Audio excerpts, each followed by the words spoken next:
In past relationships, I would ask girlfriends for specific gifts I wanted. You understand, I'm a very concrete guy when it comes to gift requests.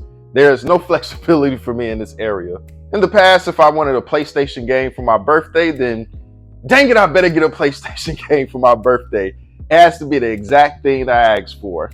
Yet, what I've come to learn is that these former flames would gaslight me, convincing me that the gift being asked for is a selfish request. In fact, they were the selfish ones themselves if they felt like the gift I would get would subtract from their quality time.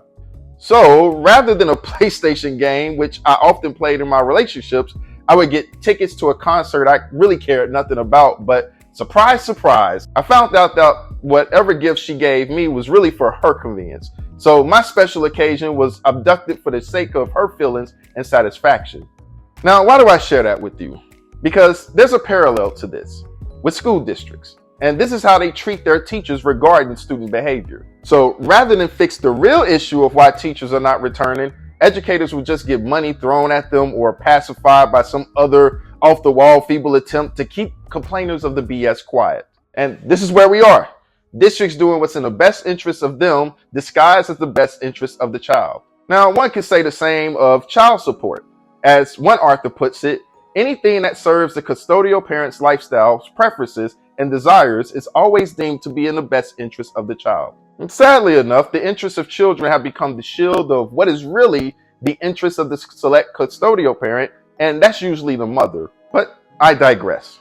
This video is not about the court systems and child support and those sorts of things, but I want you to understand the connections that I'm actually trying to make as to how this relates to how districts treat their teachers. Now, how do I know this to be true of school districts? Here are 3 reasons I've seen being in the field and watching from the stands as a teacher with real world experience. Every moment a student is not filling seat, the school district stands to lose money. I've said that over and over again in previous videos. Certain districts are struggling with enrollment, being forced to consolidate or close down multiple campuses within their district.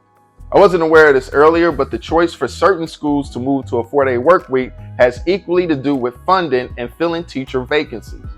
Man, y'all, the desperation is real right now. I have firsthand experience of behavior specialists being instructed to keep terribly behaved students in class with no evidence of visible consequences. And man, this is weird given the certain state statutes that say otherwise. For example, and I looked this up, in the state of Texas, section 37.002.d under chapter 37 of this discipline law and order states this. A teacher shall remove from class and send to the principal for placement in a disciplinary alternative education program or for expulsion as appropriate a student who engages in conduct described under section 37.006 or 37.007. The student may not be returned to that teacher's class without the teacher's consent unless the committee established under section 37.003 determines that such placement is the best or only alternative available. If the teacher removed the student from class because the student has engaged in the elements of an offense listed in section 37.006a to b or 37.007 lowercase a to capital A or lowercase b to capital C against the teacher, the student may not be returned to the teacher's class without the teacher's consent. The teacher may not be coerced to consent.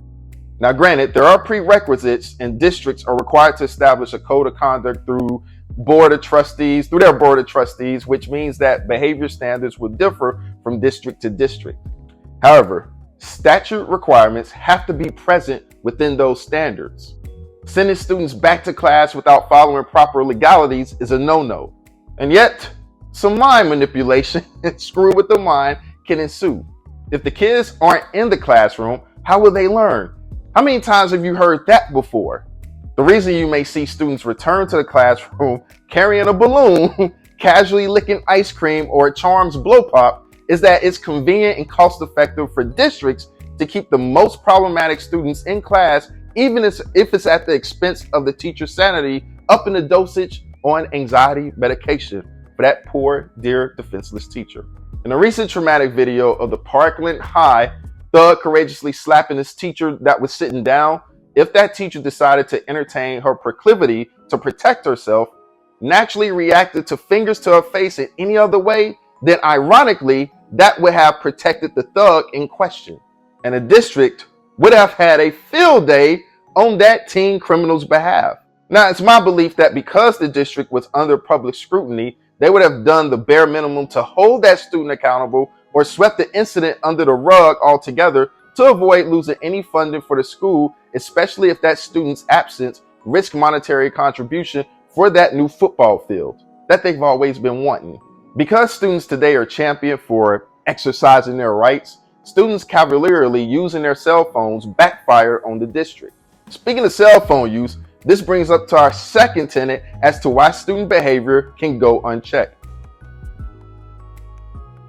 There's a litany of laws protecting students. If students knew their legal protections, they could take advantage of the state and get a pass for their foolishness. At my last school, due to the high violence with frequent fights and gang activity, in-school and out-of-school suspensions ran rampant, and rightfully so. However, that came to a screeching halt when downtown pressured the school to get creative because too many minorities, both male and female, were being suspended.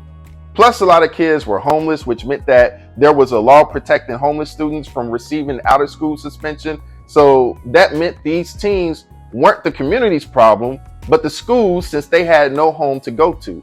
And it's unfortunate and a sad state of affairs. And when those homeless kids figured that out, they got creative like a prison inmate calculating how to create a sharp pocket knife from a bed rail. They knew they couldn't go anywhere, so they orchestrated more of their gang activity on campus. Now, if those same students fell under the SPED banner, whoa buddy, that's a double whammy. SPED laws are almost a crying shame, as many students appear to have consented to act radically crazy. And if they are reprimanded, the SPED specialist will look at you as the culprit, all because you didn't remember the guidelines of the BIP, which means Behavior Intervention Plan, if I recall correctly. So, when little Larry is jumping off the wall, threatening to stab you with an ice pick, but his BIP or IEP says that you're only restricted to soft verbal prompts to calm him down, the state has placed you in a moral rock and hard place. SPED specialists wish you would go outside the documentation to solve the problem, while the students just regularly wish you would. But let's revisit the cell phone usage for a second. The legalities and consequences for filming students on a cell phone are severe for teachers when footage is captured and publicly leaked, accidental or on purpose, breaking all sorts of confidentiality rules favoring the students. However, the same does not go for the students who are actually capturing the footage themselves. Campuses that are carelessly carefree with student cell phone policies can experience backfire on how they empower students. If these kids are smart enough to combine cleverness with awareness, they can easily fabricate narratives about teachers, even if they're merely tying their shoes. Look, did you see Mr. Charles? He was bending over to look at Sally to go into the restroom. Now, poor Mr. Charles's reputation is ruined and in question because the admin did not do their due diligence to investigate the matter. The 30-year run Mr. Charles had is over because of a believe all students. But don't fret. This also works to a teacher's benefit and a student's detriment. This is what played out in the Parkland High incident. The primitive need for clout, pride of the child, and eating their own hubris caused the spotlight to shine on what could have been a private occurrence and transformed into a public frenzy. Yet, to achieve this, teachers have to practice restraint and biting their tongues in hostile situations, and not every adult is willing to do this. So these are seldom chances. Understand that there is no such thing as confidentiality for teachers. We're public servants, and the reputation of the school district you work for is of the highest priority. What you do quietly in your spare time still belongs to the district you work for in some capacity. I know principals and superintendents who indulged in some vices and their obscene behavior was released to the public. Just when you think you're doing something in private, though, it's not really private. This affects the school district's reputation, as employees will always, and I mean always, represent the district employing them. And this is just a ripple effect. This just influences how the community views you. But the truth is that the community has a very defensive and low opinion of you already, which leads to our third key point.